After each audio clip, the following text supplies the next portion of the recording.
Hola, amigos, amigas from Ajijic in the Lakeside area. It was a warm day again today, but today seemed a little warmer than some of the other days for some reason. I don't know. Here, but I popped up a couple of videos. Anyway, um, I want to talk about. I'm often asked by people who come here, viewers, and they recognize me and ask me a lot of questions outside of this YouTube channel, and once in a while I'll get questions too on the YouTube channel. But some of the people that I run into in the plaza, they want to know certain questions. Do people from the lakeside area go to beach towns in Mexico? And the answer is definitely yes. And where do they like to go? So I'm going to tell you that. I'm going to start right now. A lot of people do like to go to Puerto Vallarta. Okay, a lot of them do. But that is not the only beach town that people here go to.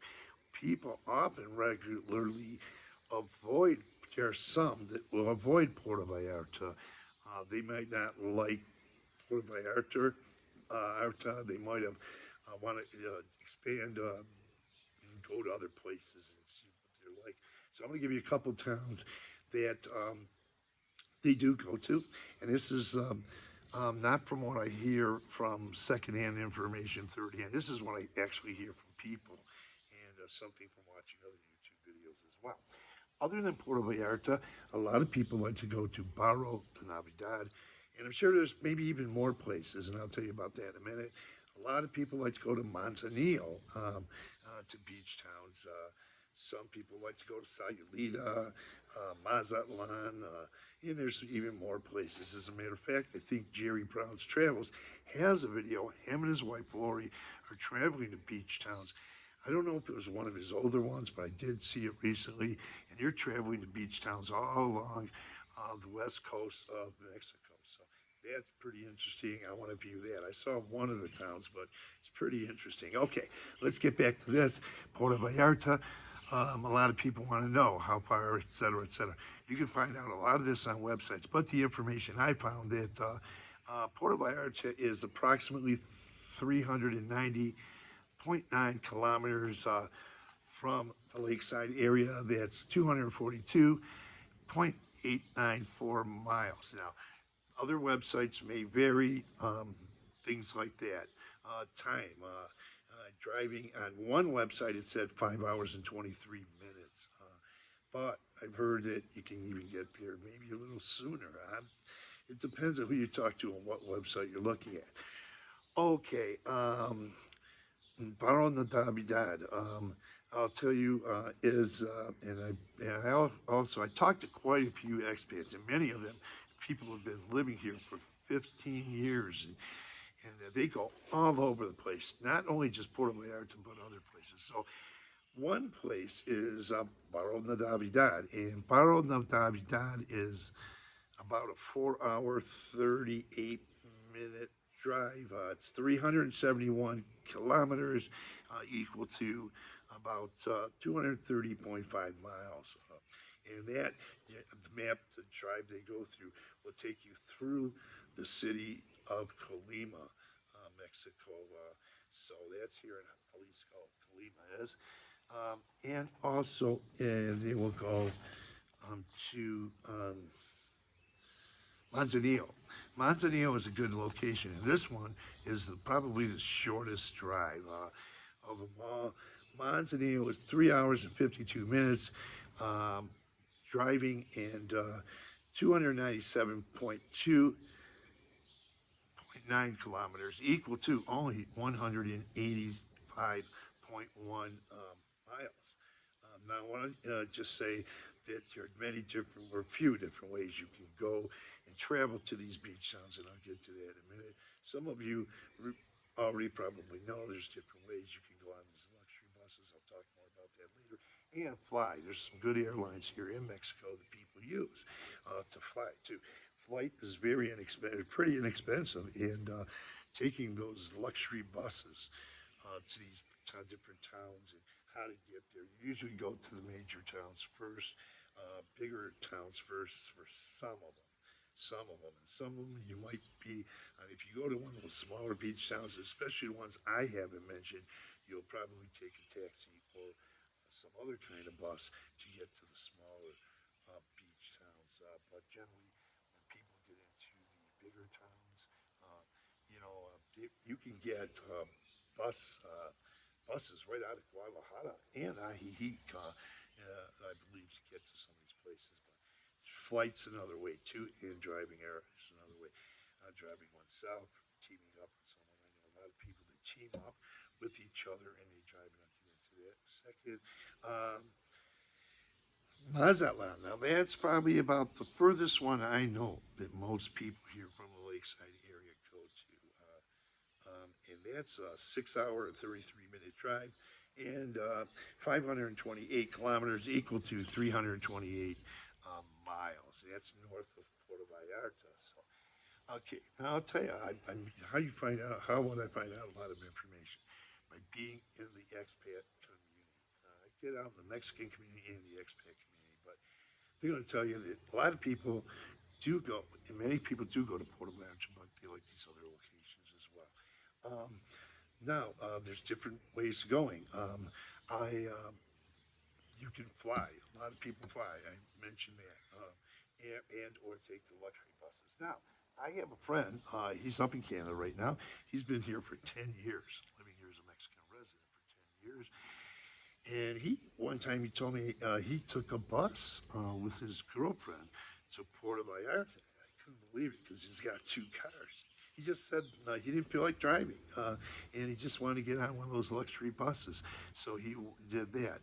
But usually he drives. He drives. He likes to go for the drive in the car to whatever beach towns they go to. He goes out to Manzanillo, etc.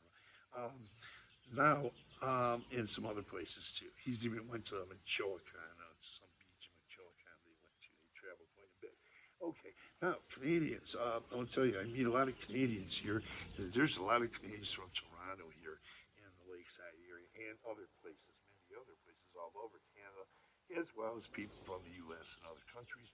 But I ran into a lady, and she's in her 70s, and she doesn't walk very well, but she did go to Barro de Davidad, I think, for 2 weeks. She really enjoyed it, and she really enjoyed it. And, also, there was another lady, coincidentally, from Toronto, and we were sitting around last week, and the other lady is going to be. She's a little bit younger. She's a younger retiree.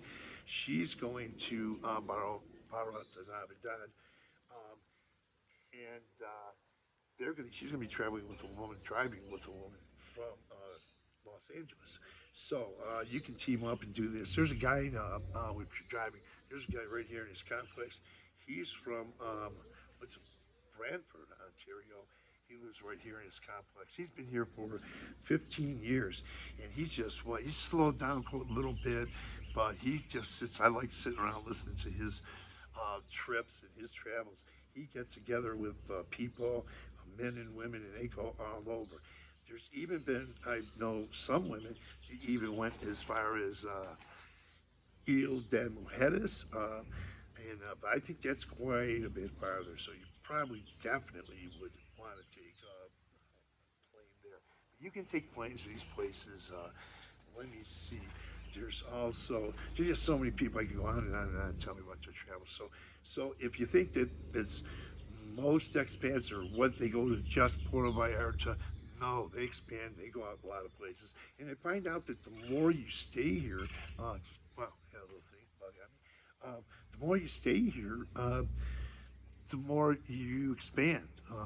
And I was supposed to go out to, I was going to go for a month during one of the winter months last time I was here, and I didn't do it. I was going to go for either 2 weeks or a month, but I got tied up doing some other things, and I didn't go ahead and do it. Now, I'll tell you, most people like to be here because of the climate. Many of them enjoy the climate because of the mild climate, but for me, one of the reasons I picked this place is it's not the top of the list. The climate isn't the top of the list. The people are too. But you're going to find out that in this city or in Ajijic in the lakeside area cools down during the months of pretty much a little bit December, January and February. February it gets a little cool at nights, goes down sometimes at 43. I get a lot of this information from a website called weatherspark.com. You can get it for almost anywhere in the world. And I'm looking, I just popped up to one here on my computer, and I'll tell you about the a little paragraph about summer weather in Puerto Vallarta. Those goes Puerto Vallarta. It's maybe similar in some of the other beach towns. Daily high temperatures are around 89 degrees Fahrenheit, rarely falling below 85 degrees Fahrenheit or exceeding 93 degrees Fahrenheit.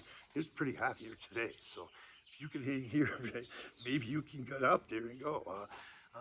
The highest daily average temperature is 90 degrees Fahrenheit. That's on August 7th. And this is information I'm getting from a website. So it may differ in different websites.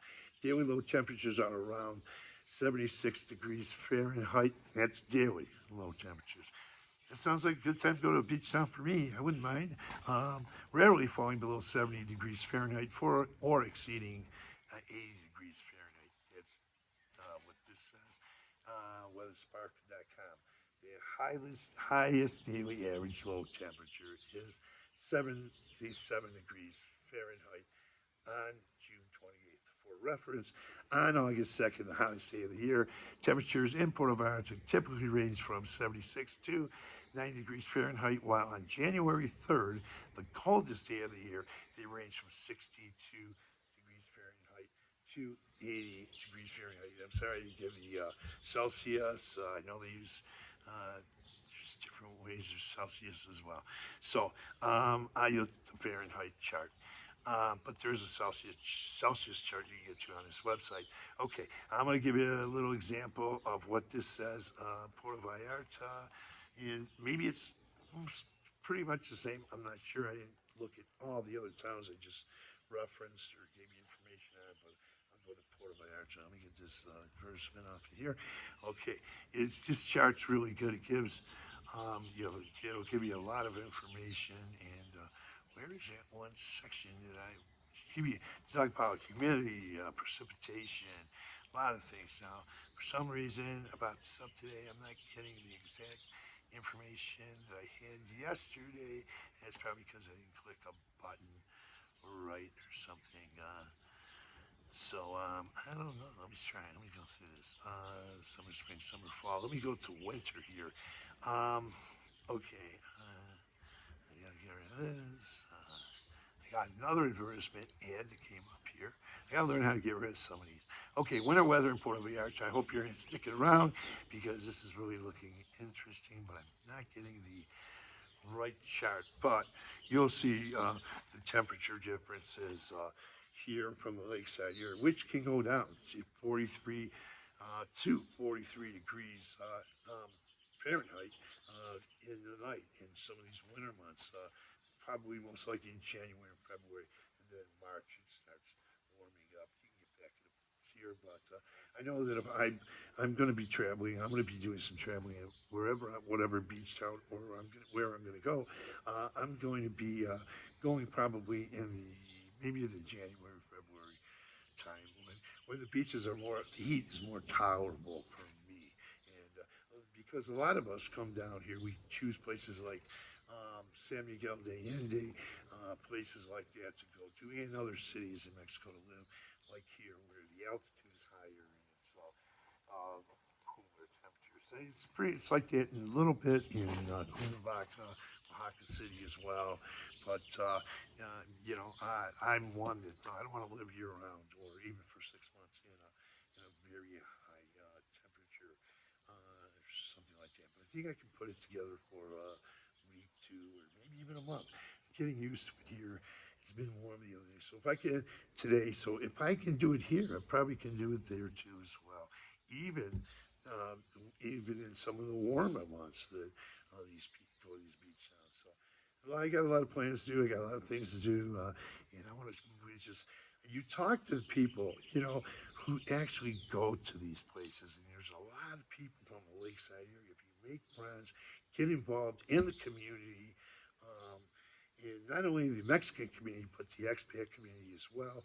You're going to meet people. It's amazing some of the stories they have, and they can give you a lot of guidance. So, you know, so they have a lot of experience and they do it and they enjoy it. So it's affordable, it's fun, and it's safe. So by everything I hear, so please, look at your websites too. Get temperatures, comparisons. You can all get price comparisons, a lot of things. I just have a bug on me, but almost get my nose. But anyways, that's about it. That's all I got to say for this video. Please give this video a thumbs up and or please subscribe to this channel. It doesn't cost anything. You can do it by just tapping on that word, subscribe, and you'll be a subscriber to this channel. I want to say thanks for viewing and thanks. A lot of people have been putting up a lot of comments. I was in the United States at my home for 2 months, and I just got back here, and now already there's more Mexican videos, and people are starting to put a lot more comments, getting more viewers back again, and getting a few more subscribers.